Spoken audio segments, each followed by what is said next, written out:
Général Camille Makosso, bonjour, j'espère que tu te portes bien. Hier, nous avons discuté brièvement lors d'un live sur TikTok concernant ta stratégie de communication, soi-disant pour faire connaître les pays africains. Et hier, je t'ai clairement dit que la République du Congo est un pays hospitalier et que tu étais plus que bienvenu chez nous. Et que nous n'avons aucun problème lorsque des personnes viennent pour promouvoir, pour montrer les belles choses de la République du Congo. Mais la raison pour laquelle des Congolais sont en train de te faire de remarques et de te demander d'arrêter ta stratégie de communication qui est maintenant politisée, en dehors d'être politisée, tu es en train d'insulter, de traiter de sorciers tous ces Congolais vivant au pays comme à l'étranger, qui dénoncent les injustices, la mauvaise gouvernance en République du Congo.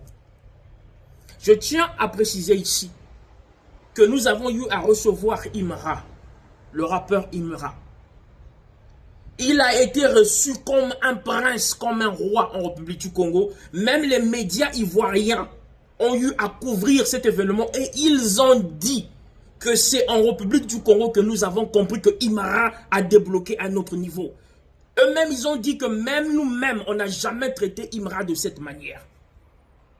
Vous voyez, Imra a eu à prendre des photos dans certains lieux du Congo, il a parlé du pays et tout ça. On ne l'a pas attaqué. Parce qu'il a juste parlé du Congo et tout ce qui était bon qu'il a vu, qu'il pouvait mettre en lumière, il l'a fait. Mais il n'a pas politisé son langage et il n'a pas minimisé, cherché à insulter les Congolais en disant que ceux qui disent qu'il n'y a pas d'électricité, il n'y a pas d'eau, il n'y a pas de problème au Congo, c'est des menteurs, qu'au Congo tout va bien, que tout est stable. Et c'est ça votre erreur dans votre communication. Et lorsque j'ai commencé à déballer et à exposer le bilan négatif du PCT sur ce panel, j'ai été bloqué à plusieurs reprises, mon micro bloqué, jusqu'à ce que j'ai été éjecté. Parce que ce panel est géré par des partisans du PCT, à savoir au Congo. Et j'aimerais dire à ce frère, mon cher frère au Congo, tu sais, je suis très déçu de ton comportement. Tu es un jeune. Nous sommes la nouvelle génération. Nous sommes censés faire mieux que nos pères. Être exemplaires, ne pas répéter les mêmes erreurs qui ont conduit notre pays dans le chaos, dans les guerres. Mais par ton comportement, je vois que tu as été formaté selon les aînés qui ont détruit notre nation. Parce que tu n'es pas impartial. Tu crées un panel, soi-disant pour débattre de manière impartiale, mais tu bloques la voix de tous ceux-là qui veulent apporter des preuves,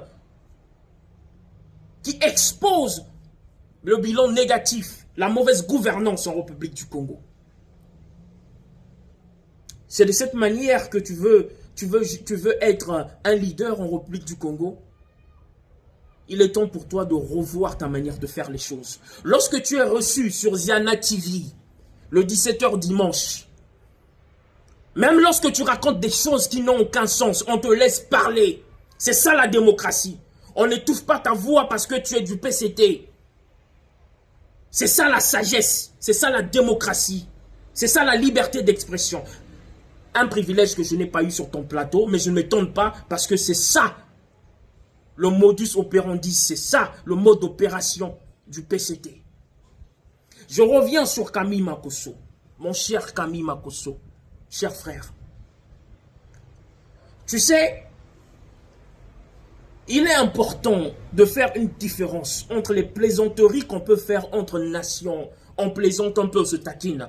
Mais lorsqu'il s'agit de la destinée d'une nation, lorsqu'il s'agit du bien-être d'un peuple, de nos enfants, leur destinée, leur héritage, le bien-être de nos mamans, nos parents, qui n'ont pas de pension payée depuis des années. Général Makosso, je te parle des années. Il y en a qui ont 2, 3 ans d'impayés, des fonctionnaires qui ne sont pas payés. Ce n'est pas le cas en Afrique du Sud, ce n'est pas le cas en Côte d'Ivoire. C'est pour cette raison que Apoutou peut faire un appel de fonds, lever une cagnotte pour un acteur ivoirien et en moins d'une semaine, les gens arrivent à faire, à rassembler 40 millions. Tu sais pourquoi? Parce que le président Ouattara s'est rassuré que les salaires des Ivoiriens passent chaque mois et qu'ils ont des salaires plus ou moins décents. Et c'est ce qui leur permet de répondre à certains appels que vous, influenceurs, vous lancez. Mais cela n'est pas le cas en République du Congo. Cela n'est pas le cas. Même s'ils ont ce désir-là, ils ne peuvent pas le faire. Parce qu'une personne qui a 1 année, 2 ans d'impayé, comment est-ce qu'il peut répondre à la misère d'un autre frère? Aujourd'hui, je vais essayer d'être court, donc je vais faire des petites capsules pour éviter d'être long. Je vais répondre à différents points que je voulais aborder lors de notre entretien. Parce que sur ce panel, on m'empêchait de parler. Et je veux commencer par ce point-là. Lors de ce panel-là, vous avez eu à dire, ce n'est pas la responsabilité de l'État de créer de l'emploi. Et tout ça, d'ailleurs, en France, là-bas, vous pouvez me citer l'exemple d'une entreprise de l'État créée par le gouvernement. Vous voyez, lorsque j'ai essayé de répondre, on a essayé de m'étouffer. Pourquoi? Parce que vous savez que vous croyez que vous avez affaire à des personnes ignorantes. Je vous informe qu'en France, il y a des entreprises d'État. Parmi ces entreprises, il y a EDF, Électricité de France. Il y a plusieurs entreprises d'État. La Poste est une structure d'État, une entreprise d'État. L'État a pour responsabilité de créer de l'emploi dans la fonction publique. Vous voyez, réfléchir sur comment créer de nouvelles structures au sein de la fonction publique afin d'embaucher plus de fonctionnaires. Et la deuxième responsabilité de l'État, dans le cadre de la création d'emplois, c'est de créer l'atmosphère adéquate, l'atmosphère qu'il faut pour permettre au secteur privé d'éclore et de créer des entreprises par le truchement des entrepreneurs. Donc par là, je tiens à vous rappeler que ce que vous avez eu à dire n'est pas correct. Donc il faut arrêter de raconter des mensonges. Maintenant, je reviens sur ce point important que j'aimerais signaler, parce que je vais vous parler des différents points qui essaient d'exposer la fausseté dans votre communication quand vous dites que Congo tout est bien, que non, non, il ne faut pas parler de la souffrance de ce qui se passe dans ton pays, des trucs comme ça là. Je veux parler de tout ça. Mais aujourd'hui, je veux commencer par une chose. Cher Makosso, est-ce que tu sais qu'aujourd'hui, si tu es capable d'aller au Bénin cette semaine, ensuite tu vas en Guinée, ensuite tu viens en République du Congo, c'est parce que tu as un passeport. Sais-tu que le passeport en Côte d'Ivoire, et toi tu le sais, le passeport en Côte d'Ivoire est délivré en 72 heures. 72 heures, tu obtiens ton passeport. 3 jours. J'ai appelé un ami ivoirien pour confirmer cette information et il m'a dit exactement c'est vrai. Chez nous en Côte d'Ivoire, quand tu es au pays, en 72 heures, tu as ton passeport. Si tu es à l'étranger, ton application, tu fais ton application par Internet, sur Internet. Tu fais ton application sur Internet et ensuite tu vas à l'ambassade pour la biométrie et tout ce qui suit. Et il m'a dit que ça peut prendre 1 mois maximum. Cher Makosso, est-ce que tu sais que les Congolais de la République du Congo n'ont pas ce privilège? Est-ce que tu sais qu'aujourd'hui, il y a des Congolais qui ont fait 1 année, 2 ans, 3 ans, 4 ans, certains même 7 ans sans obtenir leur passeport? Est-ce qu'une telle chose, si cela arrive en République du Congo, toi tu vas te taire? Toi qui aujourd'hui as commencé une agence de soi-disant branding des pays africains, comment pourras-tu te déplacer sans passeport? Donc toi, si tu étais un Congolais de la République du Congo, tu n'allais pas être capable de te déplacer pour faire ta pagaille que tu es en train de faire dans différents pays. Il y a des influenceurs comme toi en République du Congo qui ont de l'impact, mais qui ne peuvent pas se mouvoir parce qu'ils n'arrivent pas à avoir un passeport. Qui perdent des contrats, des deals parce qu'ils n'arrivent pas à avoir leur passeport. Et toi, tu te permets de venir minimiser la souffrance de ce peuple? Récemment, il y a encore une grande influenceuse congolaise qui est basée en France, qui est suivie au niveau de l'Europe, qui a eu à faire une vidéo qui est virale, qui a été reprise par les médias français. C'est pour te dire qu'on n'a pas besoin de toi pour faire connaître notre pays ou pour faire entendre nos voix. On a des personnes capables de le faire. Et j'en parlerai dans une autre vidéo. Les Congolais n'ont pas de passeport, Camille Makosso. Est-ce que tu trouves cela normal? Il y a des étudiants qui ont perdu leur inscription scolaire parce qu'ils n'ont pas pu obtenir de passeport. Il y a des étudiants à l'étranger qui ne sont pas capables de continuer leurs études parce que les passeports sont expirés. Il y a des Congolais qui ont perdu leur travail en France, aux États-Unis, partout, en Afrique du Sud, qui ne peuvent plus travailler parce que leurs passeports sont expirés et ils sont incapables de prendre soin de leurs enfants.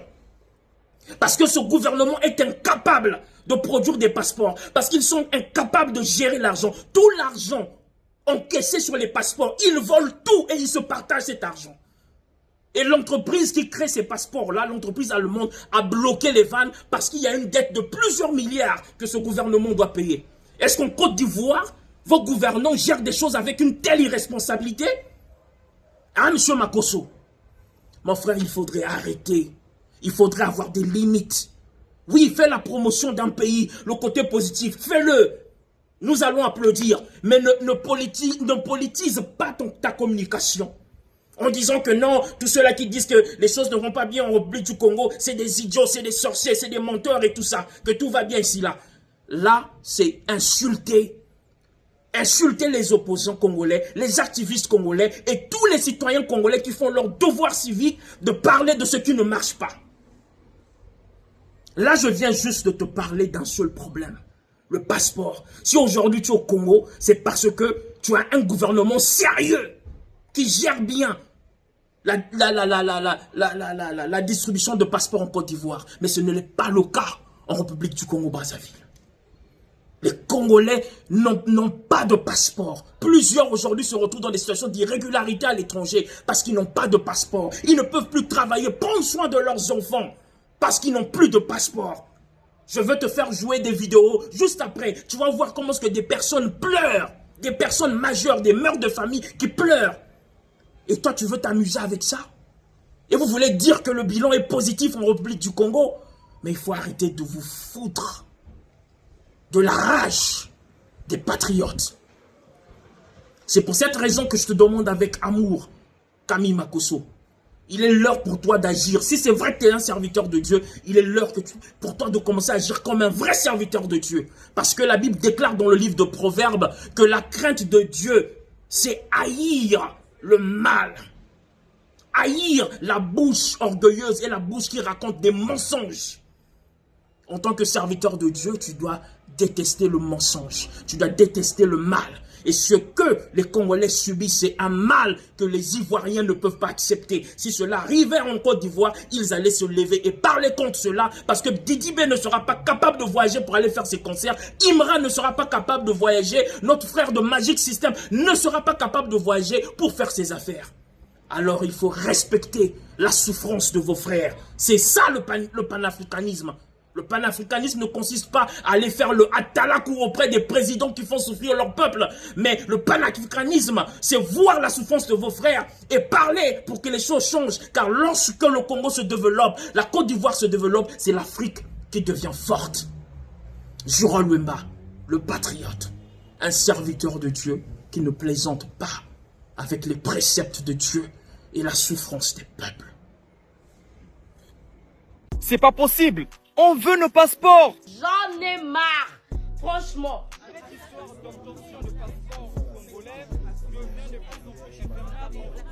Vous avez mis en place un business et vous nous demandez des sommes astronomiques pour pouvoir avoir un passeport, un simple passeport, c'est un droit.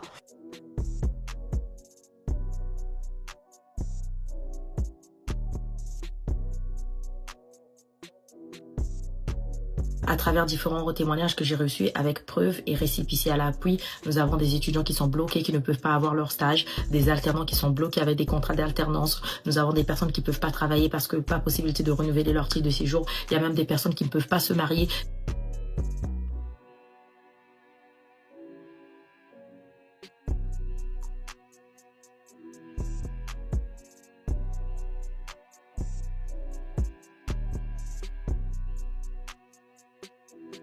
Ce monsieur, au nom de Pascal Satou, m'a pris 500 000 pour me faire un passeport. Je le crois parce qu'il y a des créateurs de contenu qui ont fait la pub pour l'agence. Moi, je me suis dit, c'est un truc qui est crédible et tout. Je suis parti là-bas avec 500 000 cash. Tiens, Le pire, c'est que le monsieur, je vous jure, depuis le jour-là, depuis le 9 février jusqu'à aujourd'hui, le monsieur, il fait plus signe de vie. J'ai été retenu pour un casting international. J'ai pas de passeport. Je vais voyager comment?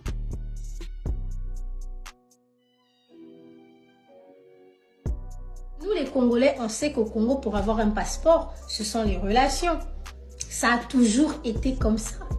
Même si tu peux payer quelque chose, il faut avoir des relations. Les Africains savent que l'Afrique fonctionne avec les relations. Et donc, qu'en est-il des Congolais qui n'ont pas de relations? La devise du Congo, c'est unité, travail, progrès. Mais dans la tête de tous les Congolais, c'est prison, prison, prison. La pièce d'identité est en droit et chaque Congolais mérite d'avoir sa pièce d'identité. On a toujours dit les Congolais sont un peuple fainéant. Les Congolais ne travaillent pas. Les Congolais ne veulent pas bouger. Les Congolais ne veulent pas aller se débrouiller et chercher leur vie. Comment voulez-vous qu'ils fassent tout ça s'ils sont retenus prisonniers? Comment voulez-vous qu'ils s'en sortent alors qu'ils sont bloqués dans différents territoires? Il y a des Congolais qui ne peuvent pas travailler parce qu'ils manquent de passeport. Il y a des Congolais qui ne peuvent pas effectuer leur stage parce qu'ils manquent de passeport. Il y a des Congolais qui ne peuvent pas se marier parce qu'il leur manque des passeports. Il y a des Congolais qui ne peuvent pas assister à des enterrements de leur famille parce qu'il leur manque leur passeport. Il leur manque une pièce d'identité. Les Congolais ne sont pas de prisonniers, ne sont pas des animaux. Ce sont des êtres humains. Et chaque être humain sur cette terre qui a un pays, qui a un État, mérite d'avoir une pièce d'identité. Les Congolais font partie des personnes les plus fières de leur origine. Partout où on les croise, ce sont des personnes qui valorisent le fait qu'ils sont Congolais. Ce sont des personnes qui valorisent leur langue, même leur nourriture. Les Congolais sont des personnes qui sont attachées à leur culture. Alors, vous ne pouvez pas leur enlever leurs droits. Vous ne pouvez pas leur priver de leur pièce d'identité et encore moins de leur passeport s'ils sont bloqués à l'étranger. Même si en 2026, les gens disent que le Congo est un pays détruit, est un pays qui manque d'infrastructures, est un pays qui n'est pas développé, est un pays qui manque des moyens. Mais nous, on l'aime tel qu'il est. Nous, on le prend tel qu'il est. Alors, priver les Congolais de leur pièce d'identité, de leur passeport, c'est leur priver de leur pays. Et ça, personne n'a droit.